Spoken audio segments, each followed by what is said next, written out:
we're now joined by Seth Greenberg of ESPN College Game Day and men's basketball analyst. Seth, thank you very much. With Craig and Paul, David Smoke, we appreciate your time.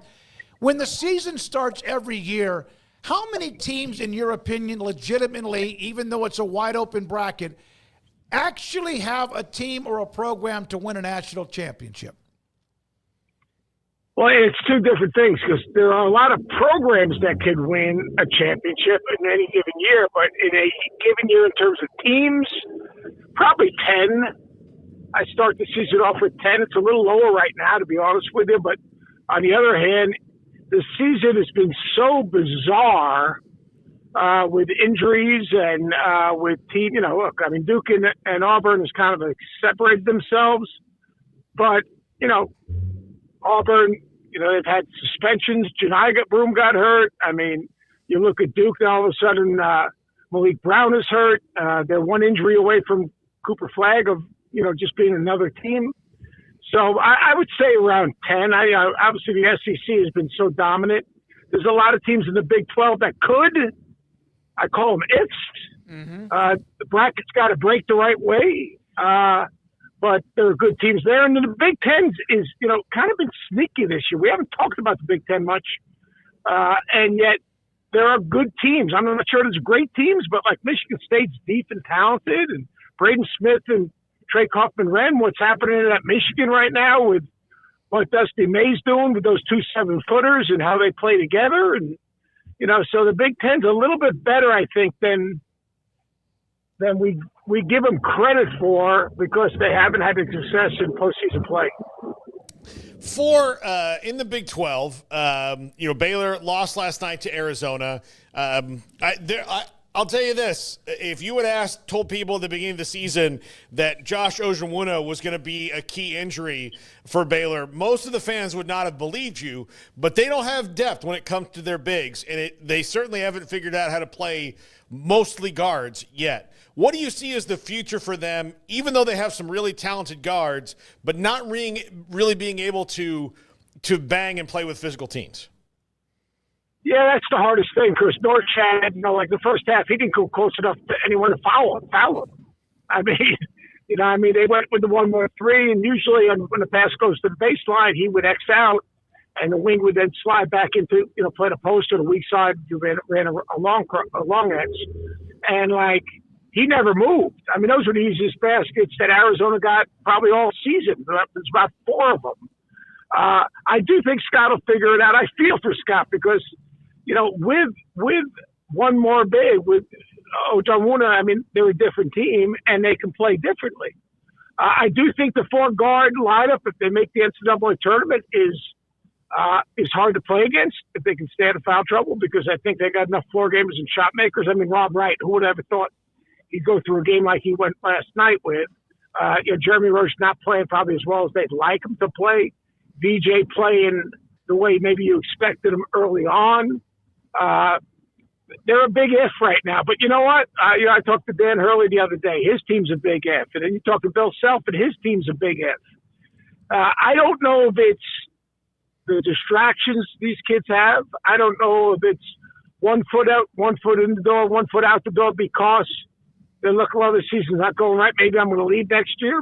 I don't know if it's the money these kids are making, that they're not as focused and locked in. I mean, I'm not saying any of those are real, but there's something there, that's for sure, because the inconsistency that we've seen in college basketball this year is far greater than any other year in recent memory.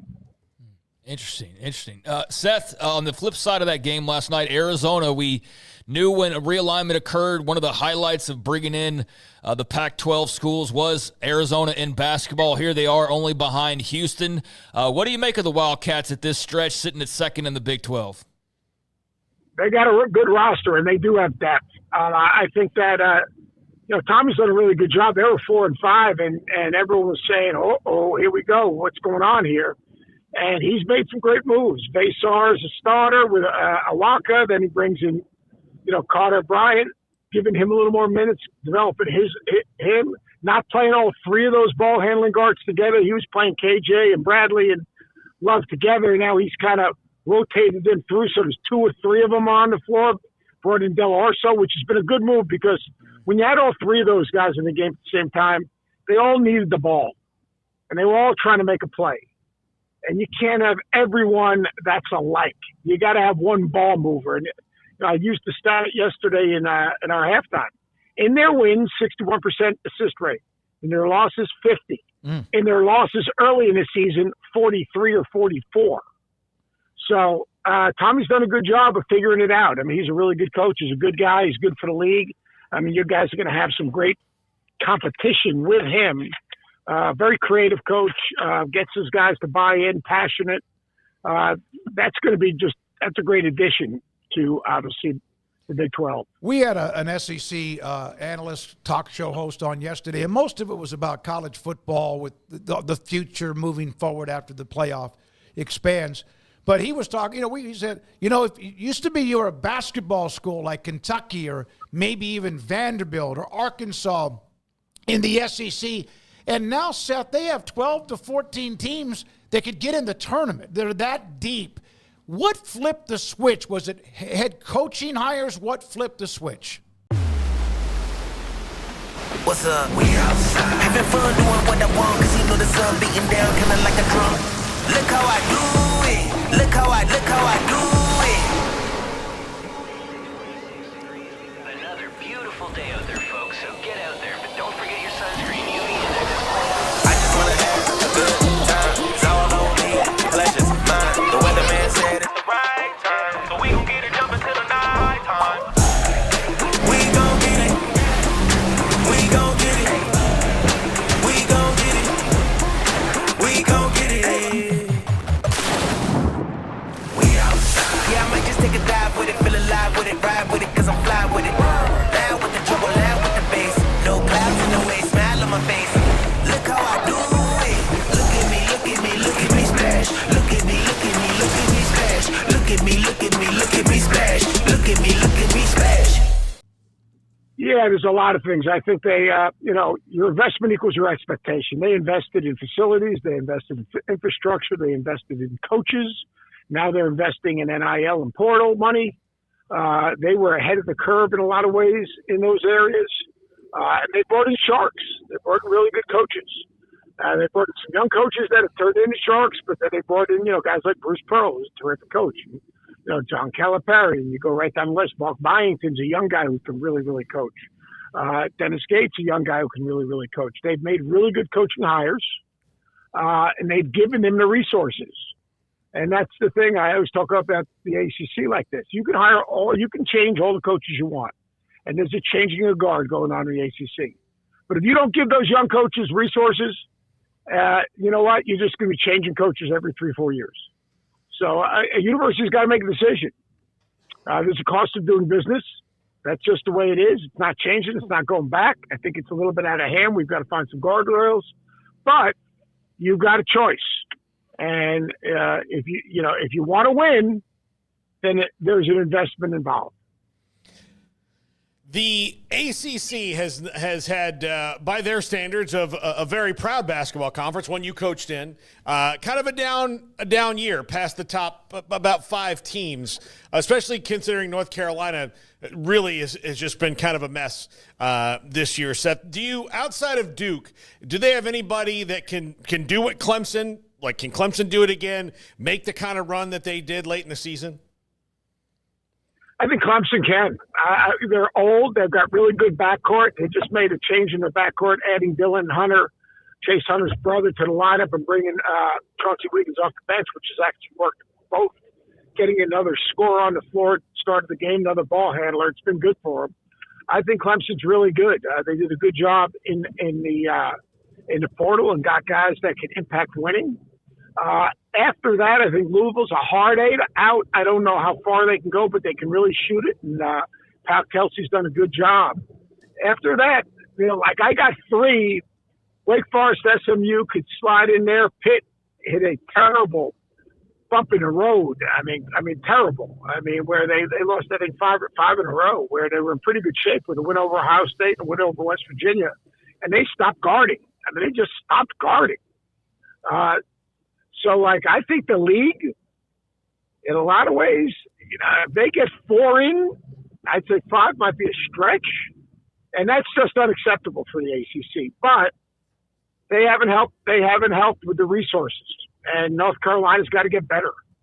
I mean, it's just plain and simple. They struck out in the portal in bigs, and their guard play is good but young. You can't play those two little guards together because Cadeau and R.J. Davis get swallowed up by bigger, more athletic teams that have big guards. So, yeah, the ACC is in a transition period for sure. Seth, what do you make of Grant McCasland at Texas Tech? Just 2 losses since the calendar flipped to 2025. That was to Iowa State, who was very highly ranked at the time especially, and then to Arizona in the last couple of weeks. But outside of that, they've been on quite the run. What do you like about the Red Raiders, and what do you think their upside is? I'm really high on the Red Raiders. They remind me a little bit of Chris Beard's Texas Tech teams, quite honestly. They can really defend. They keep you in front. They don't get overextended. They force you to a contested shot. Offensively, the Anderson kid, the freshman's getting better. I think in the last 5 games, he's averaged almost 14 a game. But, McMillan can really shoot it. Williams is a matchup problem, and Hawkins can really pass it. JT Topping in the last 2 games, I think he's averaging 36 and 14. He's been terrific. They can bring the kid Federico off the bench, who kind of gives him a little physicality. I really like their team. I've gotten to know Grant. I'm really, really impressed with him. Guy that missed no steps and ended up in the place that he kind of always wanted to be. Won at tough places like Texas, North Texas, and just a good coach and a really, really nice guy, but a no BS guy. I saw the mid-major polls, and there's a couple of different ones that come out, and we know the history, what we've seen, what St. Mary's has done at Gonzaga or Creighton or others that have made runs before. New Mexico right now is near the top. Memphis is in that mix. Utah State, VCU always seems to be there. Your opinion, which of them, and I know that's hard to pinpoint one, but 1 or 2 of those teams could we see make a run into the Final Four? Well, I don't look at Memphis as a mid-major, nor do I look at Gonzaga or St. Mary's. Okay, that makes sense. Yeah. Gonzaga's been to 8 straight, I think, Sweet 16s. You know what? St. Mary's tough matchup. The bigs are really good. The guard play, Marchonis, is very, very good. ECU's got a legitimate big as a shot blocker and 4 really experienced guys. One of the older teams in the country can really shoot it. They bring Zeb Jackson, the kid that was at Michigan, off the bench. He was the starter a year ago. They're good. Drake offensively is terrific, but they turn it over a little bit too much. They're suspect. New Mexico is very good. Really athletic, legitimate size. Donovan Dent is as good a guard as there is in terms of getting downhill, making plays. Nelly Joseph is very good. I think it's True McMillan, the kid who comes up the bench. It's like a microwave. They play really hard defensively. Utah State is good. Struggled against the athleticism of New Mexico the other day, but they play Jared Calhoun, the coach there, plays like a matchup zone that's hard to prepare for in a short period. They do invert their offense some. So, they're good teams, like across the board. They're just, you guys know, they're more older teams. Yeah. And those older guys have played or either, dropped down a level or they've, been around for 4 and 5 years. Those guys aren't, they've played enough big games. They're not afraid of anyone. They just want to go hoop. Seth, who would you hire at Florida State to replace Leonard Hamilton, who's been there a very, very long time? Man, that's a tough one. If I went with an assistant coach, I'd go Charlton Young, who's an assistant at Missouri right now, who's helped Leonard build that program when he was at Florida State. He's from Miami Carroll High School. He's done a great job for Dennis Gates. If I went with an assistant coach, I'm sure that Will Wade's going to be in that conversation. I think Sam Cassell could be a really good hire. Great player at Florida State, NBA experience, great network in the Baltimore, Washington area, instant identification in terms of walking in and talking to parents. But the hard thing for the NBA guys is they don't understand that, you get one recruiting class, that's great. You got to go do it again, and then again, and then again, and then again. It's not like being an NBA assistant and your job is to, prepare for a game and you have someone doing your video and someone doing your personnel, and your responsibility is just to present it to the team. And then you got your workouts before the game, and you're helping your head coach. So, but I think Sam's an interesting candidate. Sam Cassell, I watched him and covered junior college basketball in the state of Texas, Tyler and San Jacinto back in the day. I love that guy. Yeah, I mean, man, that's back. I don't even hear about JUCO basketball much anymore. Things have changed so much. There were some studs in that league, in that region that I covered. That was a big-time league, man. That was a big time. That was Ronnie Arrow back in his prime. Yes. I think I should say I played for Ronnie Arrow. Yep. Ronnie Arrow had a run where they were every year. You had some things that the JUCO players at Lon Morris and Carl Herrera at Jacksonville, Sam Mack at Tyler with Robert Pack. And it was crazy. I'm going down my reminiscing a little bit. Seth, when you look at your career recruiting and what you found and who you were able to get, was there ever one that got away that you damn, I should have, you just did not, you wish you could go back and change your mind? Well, I mean, we recruited. The great myth of the story of Steph Curry is we recruited Steph Curry really hard. We just didn't have a scholarship available. We tried to tell him to wait. One would be cleared up. He didn't want to wait, or his mom didn't want to wait. And he ended up at Davidson. Great choice, great coach, great career. Everything worked out perfectly. I couldn't tell him he was guaranteeing playing time because I had the ACC Defensive Player of the Year, and Jamon Gordon, who was going to be a senior. And I had first-team All-ACC player named Xavier Nadell. We won at Duke and at Carolina their senior year. They were pretty good. They made me look really smart. But I mean, there's so many that you thought you had a shot at, and you couldn't close. Or I lost a kid, God rest his soul, Ernest Killam, when I was at Long Beach State. He was a terrific player from Linwood High School. We had a lot of guys from Linwood High School. He ended up dying of a heart attack before he even played. He had a heart defect, but he was just a beautiful, beautiful kid and a great player. Andre Miller was probably the one at Long Beach that bugged me the most. The great Andre Miller who played for all those years with the Jazz. We recruited him. We lived with him. We had a relationship with him. And Rick Majerus came in one day and left it out. Him and Tyshawn Taylor, who went to Kansas. Tyshawn Taylor called me from his dad's funeral. He was so broken up. I had to leave a Virginia Tech football game, sat in my office and talked to him and listened to him and let him cry. And I came back to the last quarter of the football game, and my assistants go, "Coach, we're getting him." I mean, that guy literally called you in his darkest day. We didn't get him. Kansas got him. If you were to say, and wrap it up with this, and always thanks for your time, who among the head coaches, Bruce Pearl, Kelvin Sampson, maybe Pitino in his suit, who sweats or maybe loses more weight during a game because of how they work the sideline or courtside? Gary Williams back in the day, without a doubt. That's not even a contest. If his assistant's been sweaty, threatened to fire him. No kidding. Oh, Gary was insane. But Bruce is in the short sleeve polo with the open button, so he works it pretty hard. I'm a little worried about Bruce. He got so red the other day. He needs to check his blood pressure. He's my guy, but hey, look, Danny Hurley gets after it. Coaching's hard, man. I mean, it's hard. There's so much static around these kids. They're hearing so many voices, and you want to obviously hear one voice. And the game is literally so much ebb and flow in the game.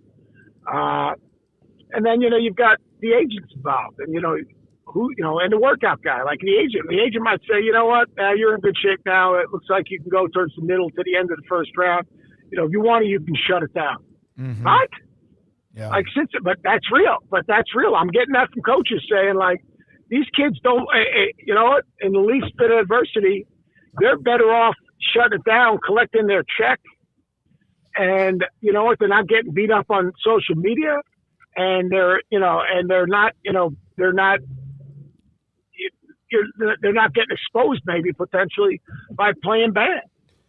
So we're in an interesting place We still have great teams. We still have every single night. There are great games. But it is surely much more difficult. People say, "Oh, the coaches are making so much money."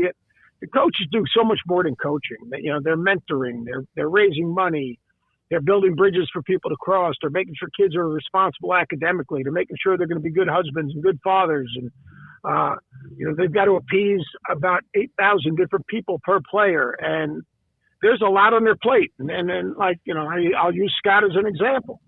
I mean, Scott Drew didn't just wake up one morning and have a multi-million-dollar coaching job. Mm-hmm. I mean, like, people don't see the sacrifices. They don't see the time away from family. They don't see you working as an assistant coach. They don't see you doing laundry. They don't see you mopping the floor. They don't see you, you know, getting in a car and driving 8 hours to see a recruit, turning around, driving back in the middle of the night like an idiot that could potentially fall asleep at the wheel. So, you know, not everyone's making $1 million. Most guys are just making a living, and a lot of guys have their teams are members 16, 17, 18, 19, 20, or whatever it is, because they also have their own children to raise. So there's a lot more to it than people think. It's not an easy job. It's a great profession, but it's a hard job. Seth, thank you very much. Always appreciate the access. Greatness. Seth Greenberg with us, ESPN college basketball analyst, ESPN College Game Day.